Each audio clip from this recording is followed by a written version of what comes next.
Hello बच्चों, कैसे हैं आप? बच्चों, आज हम पढ़ेंगे कक्षा 8 सामाजिक अध्ययन के अंतर्गत सामाजिक एवं राजनीतिक जीवन विषय का दूसरा पाठ धर्मनिरपेक्षता की समझ। आप देख रहे हैं यहाँ पर, यह आपका अध्याय 2 धर्मनिरपेक्षता की समझ। हम आपको बताएंगे इस पाठ से संबंधित प्रश्नों के उत्तर, लेकिन उससे पहले आइए देख लेते हैं एक झलक इस पाठ की, ताकि आपको यहाँ पर जो प्रश्नों के उत्तर बताए जाएंगे उन्हें आप अच्छे से समझ सकें। आप ध्यान दें बच्चों, आप इस पाठ को अपनी पाठ्य पुस्तक से भी पढ़ सकते हैं और चाहे तो यहाँ से भी पढ़ सकते हैं, लेकिन एक बार पाठ को ज़रूर से ज़रूर पढ़ लें। और जो यहाँ पर आपको प्रश्नों के उत्तर बताए जाएंगे उन्हें आप अपनी नोटबुक में नोट करें, उन्हें अच्छे से याद करें। यदि अभी तक आपने चैनल को सब्सक्राइब नहीं किया तो चैनल को सब्सक्राइब भी अवश्य कर दें, बेल आइकन दबा दें, ताकि आपको आने वाली प्रत्येक पाठ की वीडियो की नोटिफिकेशन भी मिलती रहे। और देखा बच्चों, आपने यहाँ पर जो है आपका पाठ समाप्त होता है और इस पाठ से संबंधित यहाँ पर ये प्रश्न शुरू हो जाते हैं। तो इन सारे प्रश्नों के उत्तर हम आपको यहाँ पर बताने वाले हैं। आप लगातार देखते रहें वीडियो और जुड़े रहें हमारे साथ। तो चलिए ज़्यादा देर न करते हुए अब जान लेते हैं इस पाठ से संबंधित प्रश्नों के उत्तर। तो बच्चों, आप ध्यान दें, आपको एक बार फिर से याद दिला दें, आज हम पढ़ रहे हैं कक्षा 8 सामाजिक एवं राजनीतिक जीवन विषय का दूसरा अध्याय धर्मनिरपेक्षता की समझ।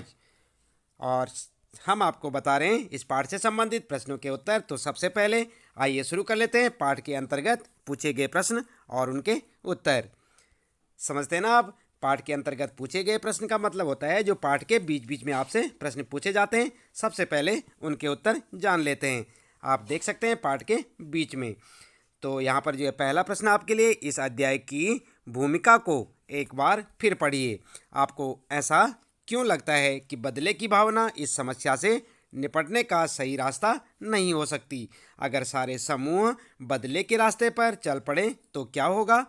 और ये प्रश्न बच्चों आपको देखने को मिलेगा पेज नंबर 19 पर, यानी कि आप 19 नंबर पेज देखें अपनी पाठ्य पुस्तक के, वहाँ पर आपको इस प्रकार का एक प्रश्न देखने को मिलेगा। उत्तर में क्या लिखेंगे आप? उत्तर इस प्रकार से लिखें, हिटलर ने जर्मनी में यहूदियों पर अत्याचार किया। अब यहूदी धर्म को मानने वाले इजराइल में मुसलमानों और ईसाई अल्पसंख्यकों के साथ अमानवीय व्यवहार कर रहे हैं। यह एक प्रकार के बदले की भावना है जो इस समस्या से निपटने का सही तरीका नहीं है। अगर सारे समूह बदले के रास्ते को अपना लें तो पूरे विश्व में अफरा तफरी फैल जाएगी। यह अंतर्राष्ट्रीय संबंधों को प्रभावित करेगा और विभिन्न समूहों के बीच परस्पर सहयोग एवं सामंजस्य की भावना समाप्त हो जाएगी। तो आइए ना बात समझ में बच्चों, यहाँ पर जो है पहला प्रश्न जो आपका दिया था उसका उत्तर आप किस प्रकार से लिख सकते हैं। इसके बाद बच्चों दूसरा प्रश्न देख लेते हैं। कक्षा में चर्चा करें। और क्या चर्चा करें? क्या एक ही धर्म के भीतर अलग अलग दृष्टिकोण हो सकते हैं?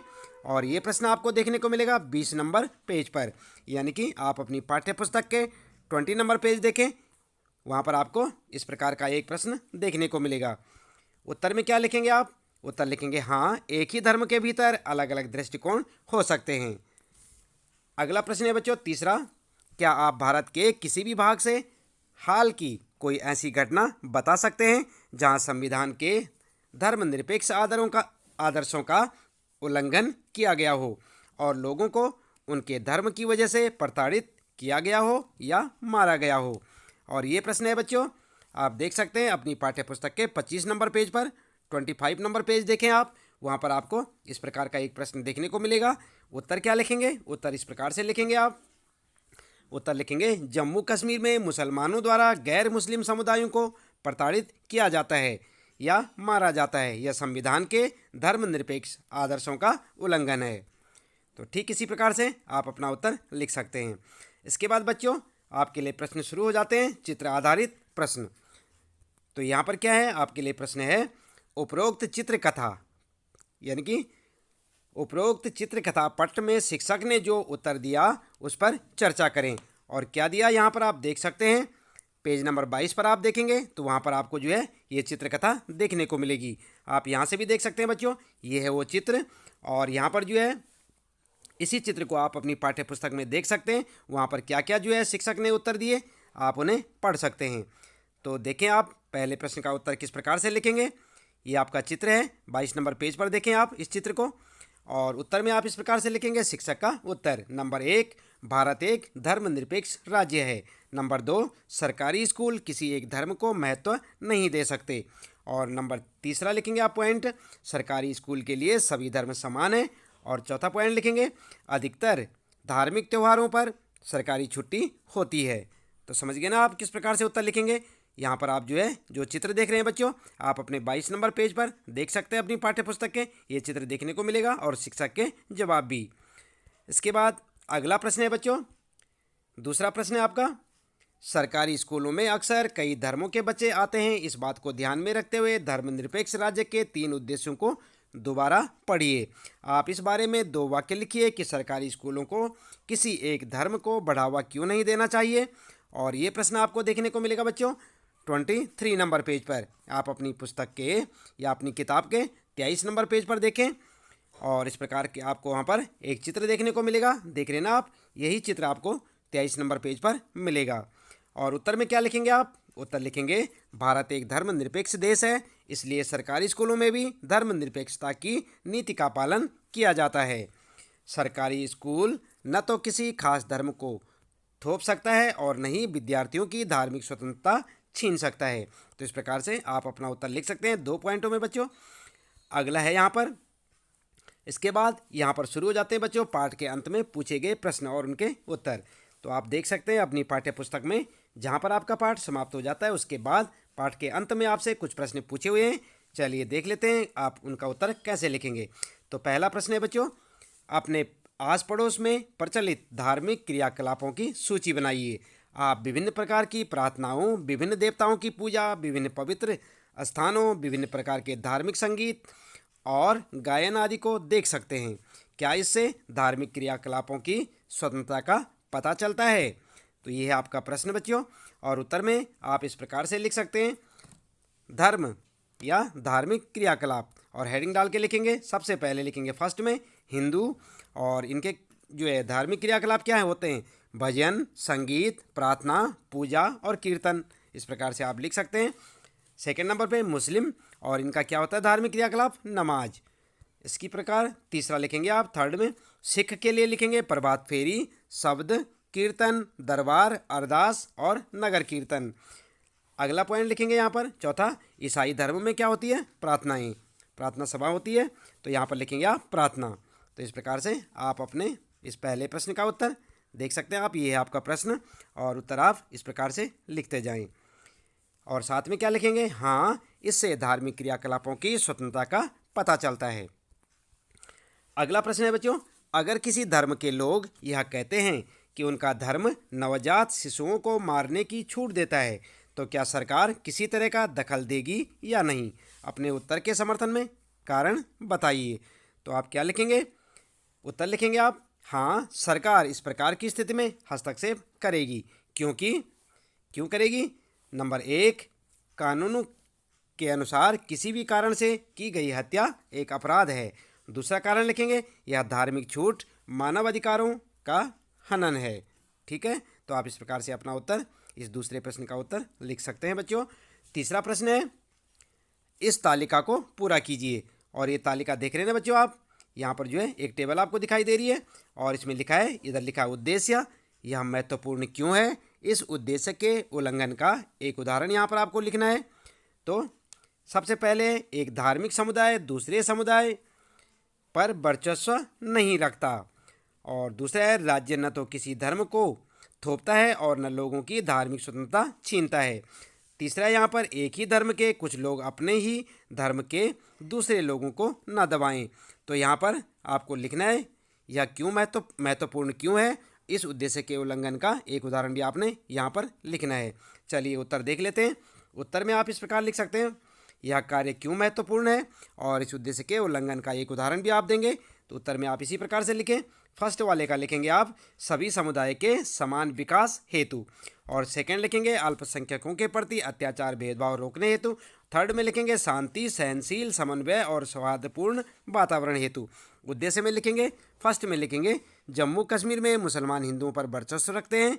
दूसरे में लिखेंगे श्रीलंका में तमिलों पर सिंहलियों का वर्चस्व है, और तीसरे में लिखेंगे हिंदुओं में छुआछूत का प्रचलन है। तो इस प्रकार से आप अपना उत्तर लिख सकते हैं। देख रहे हैं ना आप, ये है आपका तीसरा प्रश्न और इसका उत्तर आप ऐसे लिख सकते हैं। ध्यान रखें बच्चों, यहाँ पर से ये 2 पार्ट में है और इस प्रकार से आप अपना उत्तर दे सकते हैं। चौथा प्रश्न है बच्चों, अपने स्कूल की छुट्टियों के वार्षिक कैलेंडर को देखिए, उसमें से कितनी छुट्टियां विभिन्न धर्मों से संबंधित हैं, इससे क्या संकेत मिलता है। आप समझ गए ना, अपने स्कूल की छुट्टियों की वार्षिक कैलेंडर को आप देखेंगे और उसे देखकर उसमें पता करें कि उसमें कितनी छुट्टियां विभिन्न धर्मों से संबंधित हैं और इससे क्या संकेत मिलता है। तो यहाँ पर आप उत्तर क्या लिखेंगे, उत्तर इस प्रकार से लिखेंगे बच्चों। उत्तर में लिखेंगे मुसलमानों से संबंधित कितनी छुट्टियाँ हैं, ईद उल जुहा, मुहर्रम, मिलाद और ईद उल फितर। इसी प्रकार सिखों से संबंधित बैसाखी, गुरु नानक जयंती, और जैन धर्म से संबंधित महावीर जयंती, बौद्ध धर्म से संबंधित बुद्ध पूर्णिमा, और हिंदुओं से संबंधित लोहड़ी, मकर संक्रांति, बसंत पंचमी, रविदास जयंती, महाशिवरात्रि, होली, रामनवमी, रक्षाबंधन, जन्माष्टमी, दशहरा, वाल्मीकि जयंती, दीपावली, गोवर्धन पूजा, भैया दूज, और ईसाई धर्म से संबंधित गुड फ्राइडे और क्रिसमस डे। तो देख रहे हैं ना आप, विभिन्न धर्मों से संबंधित कई प्रकार की छुट्टियां आपको स्कूल के कैलेंडर में मिलेंगी। आप इस प्रकार से अपना उत्तर लिख सकते हैं। इसके बाद बच्चों अगला यहाँ पर जो है संकेत भी देंगे आप साथ में। प्रश्न में पूछा था संकेत दें, तो नंबर 1 लिखेंगे आप, भारत में अनेक धर्मों के लोग रहते हैं, और नंबर 2, भारत में सभी धर्मों के लोगों की भावनाओं का आदर किया जाता है।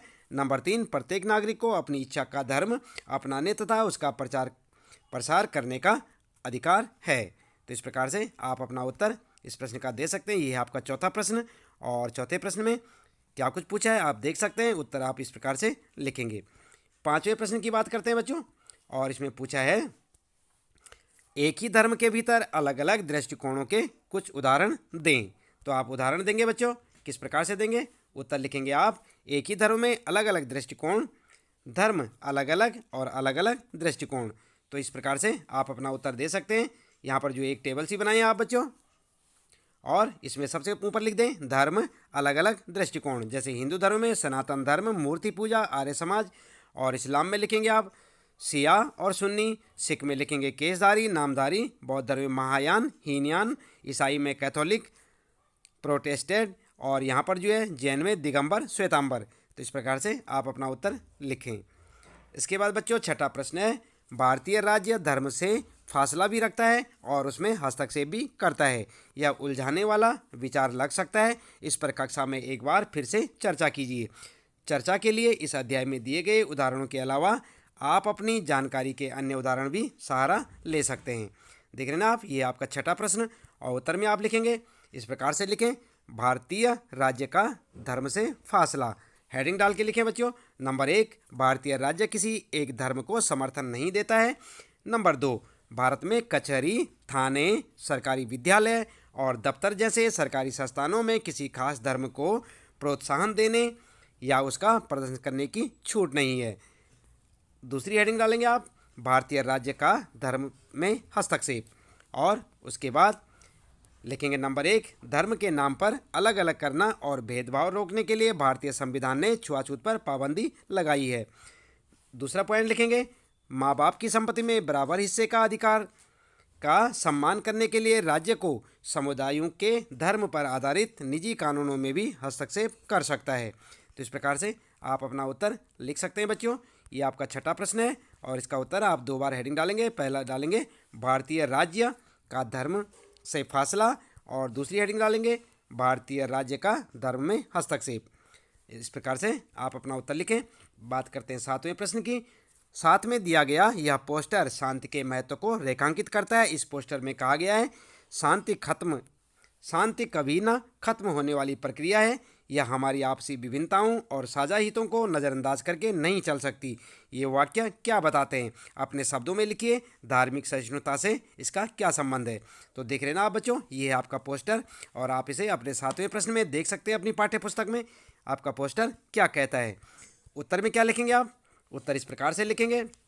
नंबर 1 पॉइंट डालेंगे, शांति से हम सब कुछ प्राप्त करते हैं, इससे हमारा अपना तथा देश का विकास होता है तथा हम सब उन्नति के पथ पर अग्रसर होते हैं। दूसरा पॉइंट लिखेंगे बच्चों, शांति उसी समय स्थापित की जा सकती है जब सभी धर्मों के बीच सहिष्णुता होती है और सब मिलजुल कर रहते हैं। तो बच्चों इस प्रकार से इसी प्रश्न के साथ यहाँ पर इस पाठ से संबंधित आपके सारे प्रश्नों के उत्तर समाप्त होते हैं।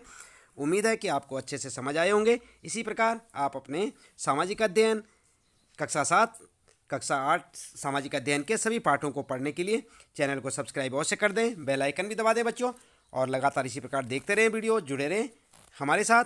और आपको बता दें बच्चों, इसके साथ साथ आप कक्षा 8 हिंदी वसंत और हिंदी व्याकरण के प्रश्नोत्तरों को जानने के लिए भी हमारे साथ जुड़े रहें। तो बच्चों इसके साथ ही लेते हैं आपसे विदा, मिलते हैं फिर अगली वीडियो में। तब तक के लिए